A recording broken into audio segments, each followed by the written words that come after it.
From haunted houses to cursed artifacts, from whispers in the dark to battles you'll never read in scripture. This is the Unholy Podcast, hosted by Doug Owen, author, investigator, and survivor of one of the most harrowing real-life hauntings ever documented. Each week, Doug pulls back the veil between this world and the next, sharing stories that aren't fiction, because he lived them. Prepare yourself. The silence is over.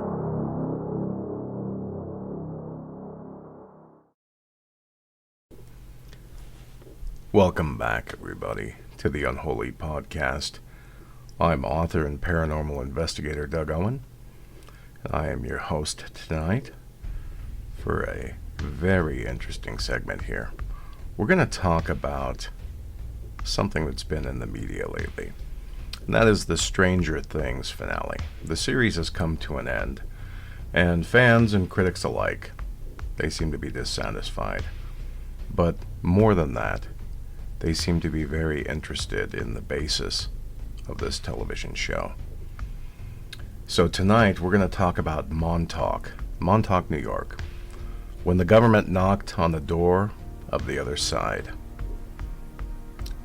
Now, we're not discussing a ghost story, and we're not discussing folklore, and we're not discussing a legend whispered around a campfire. Tonight, we're discussing something far more unsettling. An object of policy, an object of funding, an object of experimentation. The possibility that the United States government not only believed in supernatural entities, but tried to use them. Reports say that our government tried to weaponize them, study them, and control supernatural entities, and possibly accidentally release them. And if you think that that sounds impossible, ask yourself this. If the government was willing to explore nuclear weapons, chemical warfare, biological warfare, and we know that they've conducted experiments on psychological warfare, like the MK Ultra project, and, if you've seen the movie The Men Who Stare at Goats, that's an actual true story, based on a true story.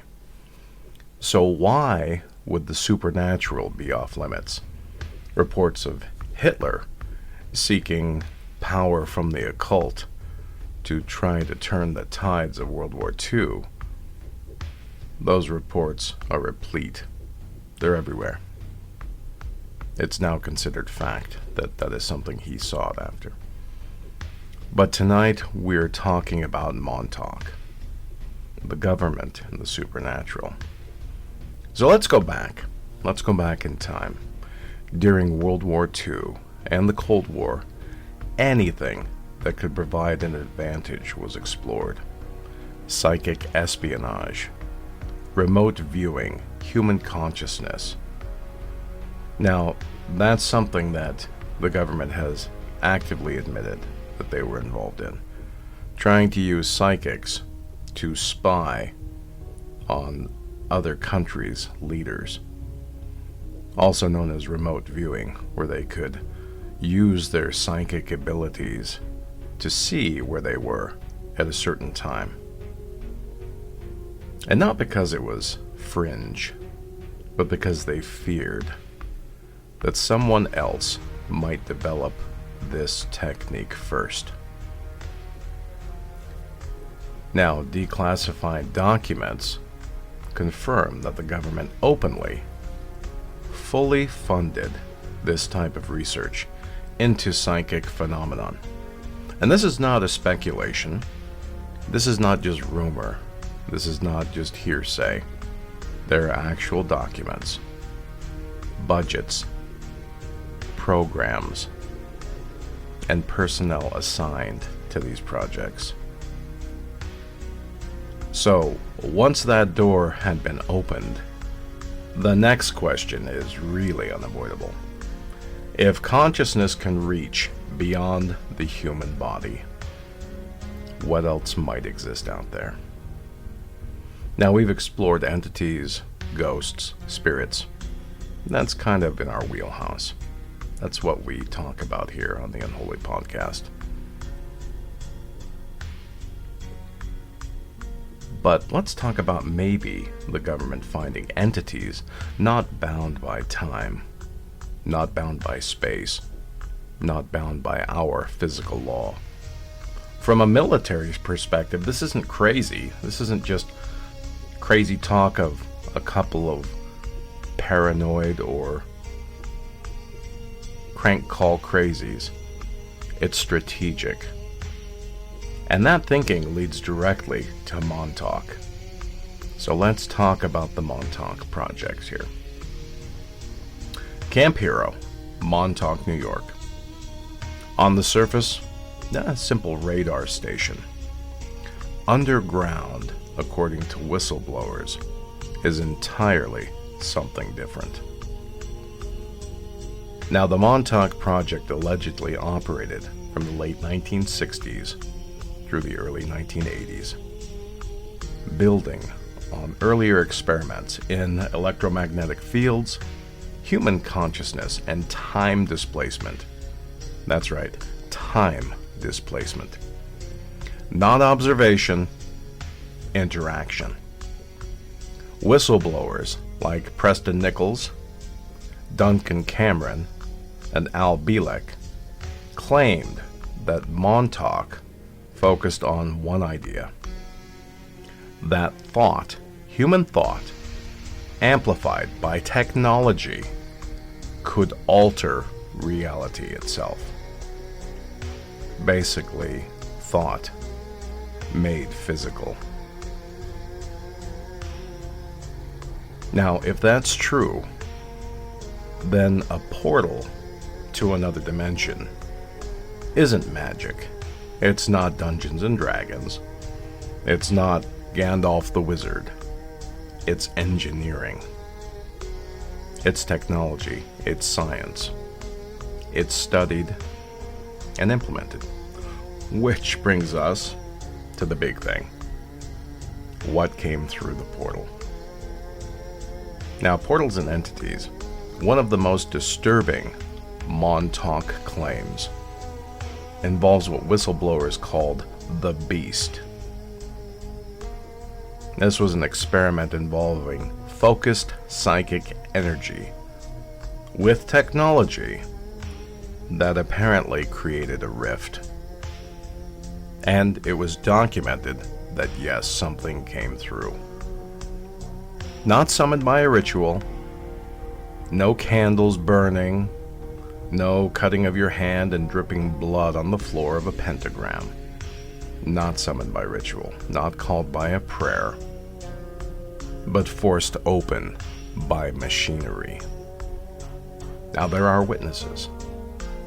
Witnesses described entities that did not behave like biological life or living beings. These things were described as hostile, curious, and unstable. I'd like to now draw the correlation between what we know of harmful entities that we call demons, demonic forces, and poltergeists. They can also be described as hostile, curious, and unstable. You see a connection here?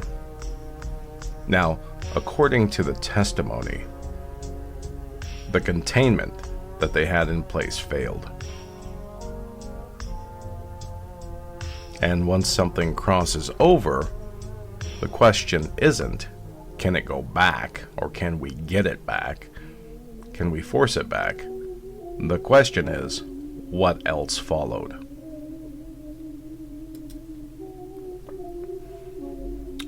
This is where Stranger Things enters the conversation. Now, originally, the hit television show on Netflix was titled Montauk. A government lab psychic children, and parallel dimensions. The upside down mirrors descriptions of shadow dimensions reported by Montauk whistleblowers. Okay? The upside down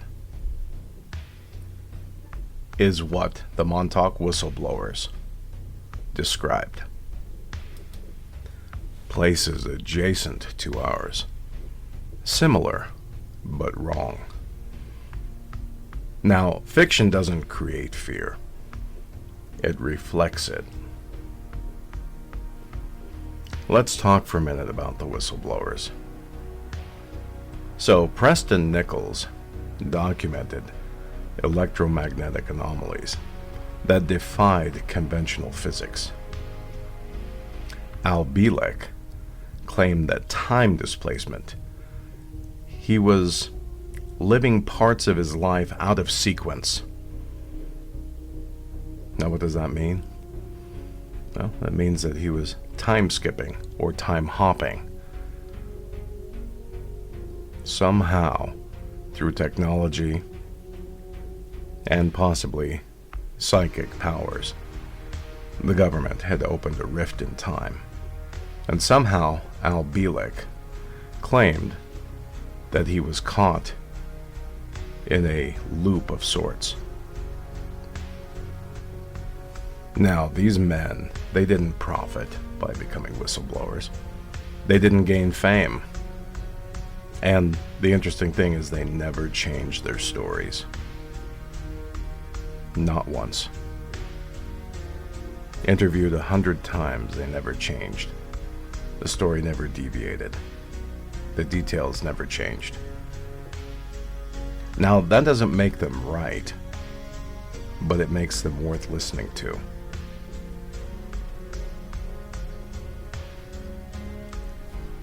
So let's talk about other declassified experiments that have probably helped embolden or open portals to the supernatural.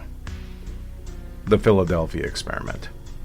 You may have heard the term used, you may have heard about the movie. But in 1943, the USS Eldridge. This was an attempt to make a ship invisible to radar. Now, what allegedly happened next became legend. Countless television shows, movies, books have been written about this. Next, the ship vanished and then reappeared miles away.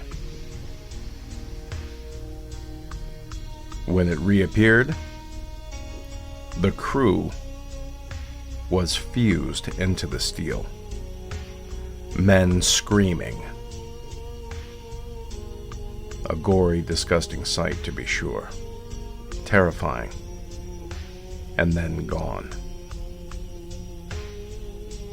Whether literal or symbolic, this was the first known attempt to bend space and time with electromagnetic force.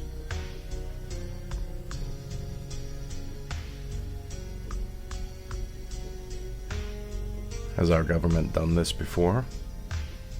We certainly know that they've done it since. Learning from their mistakes, like everyone. The government is no different. But what they brought into this world, you can see the uptick in hauntings, in possessions, in spiritual warfare. You can see an uptick in the supernatural and cryptids. And not just because our technology and cell phones allow us to capture these moments on film. There seems to be an uptick in reportings of UFOs, spiritual entities, paranormal investigators, ghost hunters, if you will. Now, if entities exist beyond our dimension, they are certainly not bound by our laws. Imagine fear as a weapon, and it's an effective one. Fear is a powerful tool. It can convince people to do almost anything. With enough fear, human beings will react in a most violent way, or a self-preservation.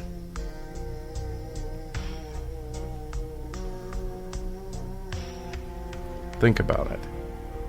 Instead of bullets, using fear. That's the terrifying logic of supernatural warfare. The government using anything they can to weaponize. We know this is true. To keep an advantage over other countries.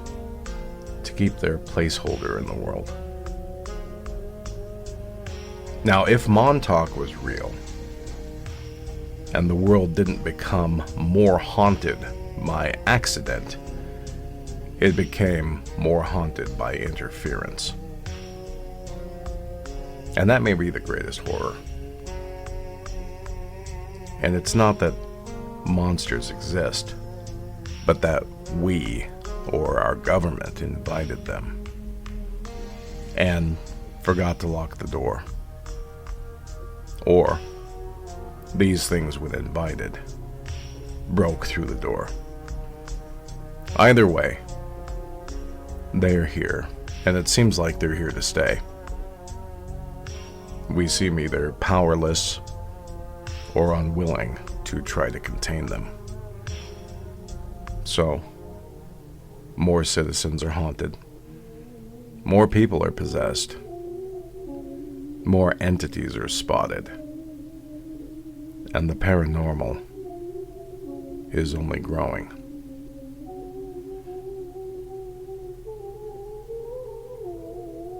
So until next time, if you want to learn more about these experiments, our government, paranormal activities, you can visit authorDougOwen.com and also look at the Authentic Haunted page.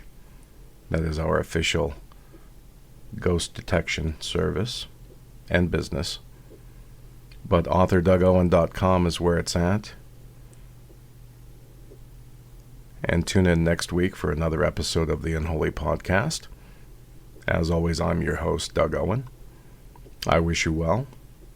Beware, be aware, and remember that sometimes the silence is the most terrifying thing.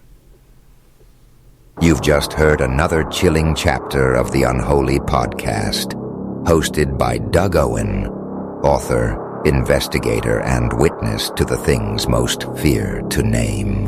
For more real stories, cursed objects, and exclusive content, step deeper into the dark at authorDougOwen.com. Subscribe, share, and remember, some silences aren't empty, they're waiting.